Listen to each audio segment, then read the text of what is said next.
छोटे बच्चे यानी न्यूबॉर्न बेबीज़ को गाय का दूध देना चाहिए या नहीं, इस बात को लेकर बहुत से पेरेंट्स परेशान रहते हैं। इवन कुछ एक पेरेंट्स को इस समय सही गाइडेंस नहीं मिल पाती है। अकॉर्डिंग टू द स्टडीज़, गाय का दूध नवजात शिशु यानी न्यूबॉर्न बेबी के लिए नुकसानदेह हो सकता है। जानते हैं क्यों?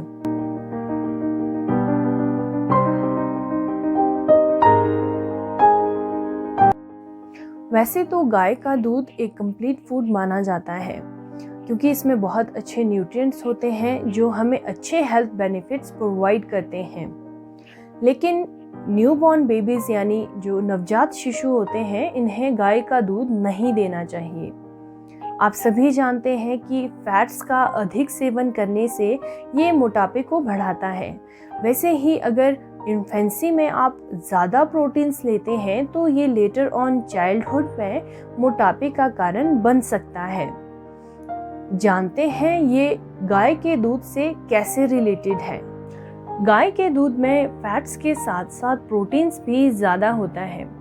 हम देखेंगे कि 100 ml ऑफ काउज मिल्क में 3.3 ग्राम्स प्रोटीन्स होता है, जबकि 100 ml ऑफ ह्यूमन मिल्क में 1.2 ग्राम्स प्रोटीन होता है।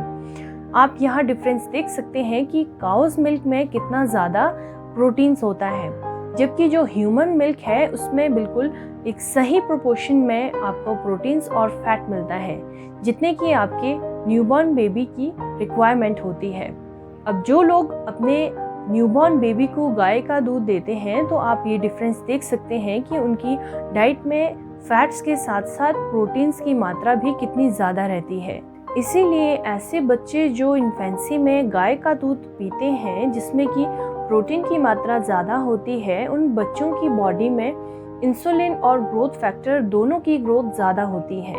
ये एक तरह की हार्मोन है जो आपकी बॉडी में नेचुरली प्रोड्यूस होते हैं। जो बच्चे ह्यूमन मिल्क पीते हैं उनकी बॉडी में ये बैलेंस में प्रोड्यूस होते हैं, जितनी की बॉडी की नीड होती है, जबकि जो काउज मिल्क पीते हैं उनमें प्रोटीन्स का ज़्यादा इंटेक होने की वजह से इनकी ग्रोथ ज़्यादा होती है।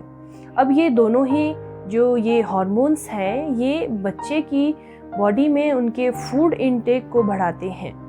बच्चे को जो खाना खाने के बाद सेटाइटी होती है, यानी कि जो एक फुलफिलनेस होती है, वो कम हो जाती है, जिस कारण बच्चा ज़्यादा खाना खाता है, ओवर ईट करता है और एक्सेस में कैलोरीज होने की वजह से मोटापे का शिकार हो जाता है।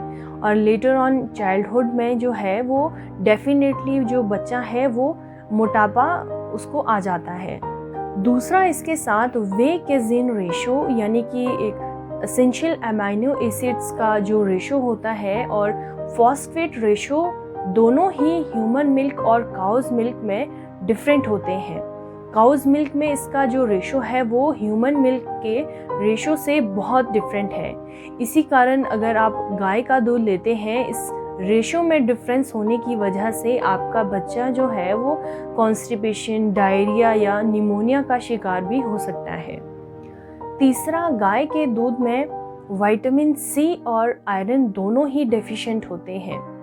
आयरन बच्चे की ब्रेन डेवलपमेंट के लिए बहुत ज़रूरी होता है और विटामिन सी बच्चे की इम्यूनिटी बूस्ट करने के लिए बहुत ज़रूरी होता है। तो ऐसे बच्चे जो इन्फेंसी में काउज मिल्क लेते हैं, उन बच्चों में आयरन और विटामिन सी की डेफिशिएंसी होना एक कॉमन बात है। अब इस डेफिशिएंसी की वजह से, विटामिन सी कम होने की वजह से बच्चे की जो इम्यूनिटी है वो लो होती है। बच्चा फ्रीक्वेंटली इन्फेक्शन कैच करता है और फीवर बच्चे को रहते हैं। एज़ कम्पेयर टू जो ह्यूमन मिल्क फीड करते हैं, उन बच्चों का IQ और जो उनका ब्रेन डेवलपमेंट है वो बहुत अच्छे से होता है और इसके साथ उनकी इम्यूनिटी भी अच्छी होती है। मैं अपना वीडियो यहीं ख़त्म करती हूँ। अगर आप फ्यूचर में भी फूड, हेल्थ और न्यूट्रिशन से रिलेटेड वीडियोस देखना चाहते हैं तो चैनल को लाइक, शेयर और सब्सक्राइब ज़रूर करें। Thank you.